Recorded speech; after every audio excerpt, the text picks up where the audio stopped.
અને 10મા નંબર પર છે મીઠાના મહેમાન, એ પાર કરો આપણો 3 કરોડનો માત્ર. જ્યાં યશ સોની, મિત્ર ગઢવી અને આરોહી પટેલ જેવી ભારે ભરકમ સ્ટારકાસ્ટ હોવા છતાં પણ આ મૂવીએ માત્ર 3 કરોડનો આંકડો પાર કર્યો. 9મા નંબર પર ફાટીને મૂવી છે, જે હોરર અને કોમેડી જોનર તરફથી મૂવી આવી હતી. આની અંદર સ્ટારકાસ્ટ તરીકે સ્મિત પંડ્યા અને હિતુ કરોડિયા બંને આ મૂવીની અંદર આપણને જોવા મળ્યા હતા. મુખ્ય કિરદારની અંદર પેટ ભરીને કદાચ ઓડિયન્સ હસી હતી આ મૂવી જોતા વખતે. બોક્સ ઓફિસ પર 5 કરોડથી પણ વધારેનો બિઝનેસ કર્યો હતો. 8મા નંબર પર બ્રહ્મ મૂવી આવે છે, જેણે 6 કરોડનો આંકડો પાર કર્યો હતો. મુખ્ય ભૂમિકાની અંદર આવે છે મિત્ર ગઢવી, જેમણે ઘણું એવું સારું પરફોર્મન્સ કર્યું હતું આ મૂવીની અંદર. અને ફર્સ્ટ એવર કદાચ ગુજરાતી મૂવી કહી શકાય, જે થ્રિલર મૂવી જેણે 6 કરોડનો આંકડો પાર કર્યો. 7મા નંબર પર છે જય માતાજી લેટ્સ ટોક.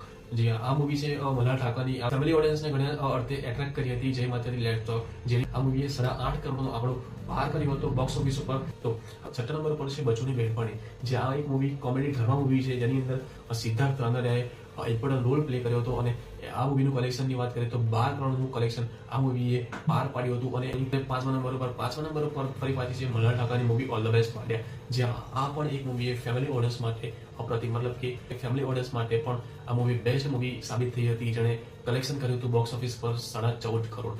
14 કરોડથી પણ વધારેનું કલેક્શન કર્યું હતું બોક્સ ઓફિસ ઉપરથી. મલ્હાર ઠાકર અને દર્શન જરીવાલા આની અંદર મુખ્ય ભૂમિકાની અંદર હતા.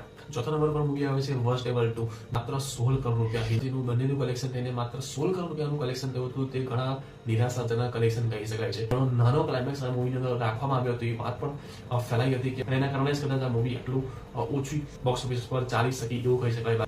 3જા નંબર પર આવે છે ઉમરો મૂવી, જેનું કલેક્શન છે 17 કરોડ રૂપિયા. મૂવીનું કલેક્શન છે 17 કરોડ રૂપિયા, જેની અંદર કોઈ મોટું સ્ટાર નથી, તેમ છતાં પણ 17 કરોડનો આંકડો પાર કર્યો, એ નવાઈની વાત કહેવાય. અને આ મૂવીની અંદર એવું તો શું છે કે જે 17 કરોડ લગીને આ મૂવીને લઈ ગઈ. તો આ મૂવીની ફિમેલ કેરેક્ટર આ મૂવીની અંદર સૌથી વધારે બતાવવામાં આવે છે, અને એ જ મૂવી સાથે કદાચ ફેમિલી ઓડિયન્સ જોડાઈ ગઈ હતી. આવે છે 2nd નંબર પર આવે છે ચણિયા ટોળી મૂવી, જે દિવાળીના દિવસોની અંદર રિલીઝ કરવામાં આવી હતી ચણિયા ટોળી મૂવી.